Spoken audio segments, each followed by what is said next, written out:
This keyboard only costs $100, has a fully aluminum case, and is stocky.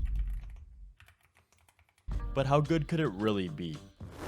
I've been using the Yunzii AL66 as my main keyboard for a couple of months now, ever since Yunzii sent it out for review. So what makes this keyboard stand out from honestly a pretty crowded 65% keyboard market? Out of the box you get the user manual, some extra keycaps if you're using it on Mac, the keyboard itself with a dust cover, a couple of extra switches, a standard USB to USB-C cable, and a 2-in-1 keycap and switch puller. The AL66 comes in a few different color options, all of which look great to me. I went with silver because I wanted it to look like I take my setup seriously, like this guy probably has a Roth IRA, that kind of serious, and I don't even know what a Roth IRA is. Black also looks really sleek and modern, but if you do want some color into your setup, the blue and the pink are just as good looking.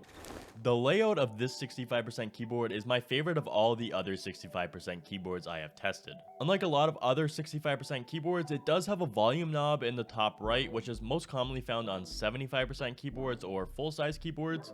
And this one is also made out of metal as well. And you still have the arrow keys in the bottom right while also having a compact 65% keyboard design. The only thing is that this 65% keyboard is a little bit bigger than most other 65% keyboards, although I don't really mind because it is still compact. It's also not as cramped together feeling, if you know what I mean, as other 65% keyboards. This keyboard does have an aluminum case, but it does have a matte finish to it, which I think feels nice, and the case adds a lot of weight to the keyboard at 2.52 pounds, although it's not quite as heavy as a Tofu 65. It still does feel a lot more high quality compared to the regular plastic case on most budget keyboards. The keycaps are PPT plastic and feel good, although they're not the highest quality keycaps I have ever tested. Turning the keyboard over, you don't get any height adjustable feet, which is kind of a bummer if you're into ergonomics or feet, I guess, but there are 4 rubber pads for grip. On the back of the case, there is a switch for Mac and Windows mode. Next to it is the USB-C port to plug it into your PC, which is kind of like bare minimum in 2024, kind of like showing up to work wearing pants, although I guess nowadays you don't really have to if you work remote, so I guess that analogy didn't really work. A switch for wired Bluetooth and 2.4 GHz, and the cutout for the 2.4 GHz dongle. The only type of switch you can get with this keyboard is their milk switch, which is linear and feels really nice to both type and game on.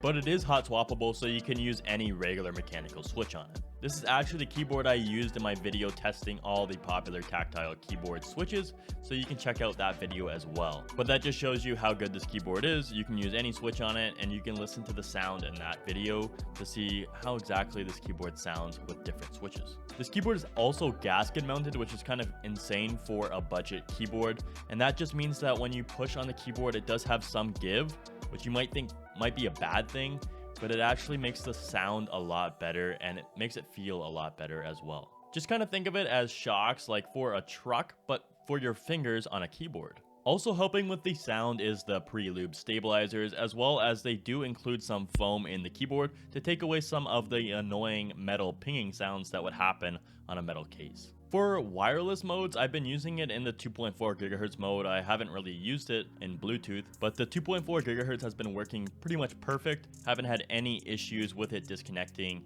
or losing connection while I'm typing or gaming at all, so that's really good. I like using keyboards in wireless modes, and I like when keyboards include them because it makes your setup look a lot cleaner without any cables.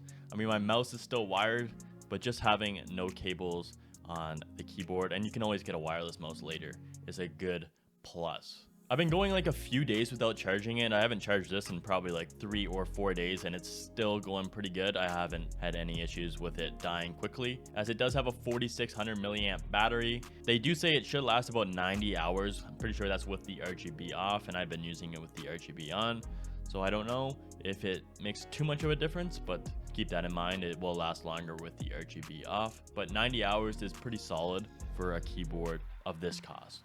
It also saves battery as it goes into a sleep mode if you don't use it for a little bit, so that saves a lot of battery as well. On each side of the case, there is an RGB strip which can be changed with FN and spacebar. The RGB effects can be changed with FN and backslash, and the color can be changed with FN and enter. To turn off the RGBs, you can use function and backspace, which is great because sometimes I want my keyboard to look like I'm going to a rave, and other times I just want it to sit there and quietly judge me. A mode that I've been using most of the time I've had it is function and tab, as it puts it into this white mode, which, I mean, it's not white at all. It's more of a purple, but I still like it. It's definitely not white. It's got more of a purplish hue to it, but it still looks nice, and it's definitely more white than the purple setting that they have. It also has a software which I linked in the description if you want to check it out, but it's pretty basic and there's nothing really special to it. You don't need it, but if you really want to change the RGB or set macros, it's there to download. One problem a lot of people might find, including myself, is that the number keys just stop working, and that's an easy fix. All you have to do is press function twice, because the number row does switch to the function row if you press function twice, so it will act as F1 through F12.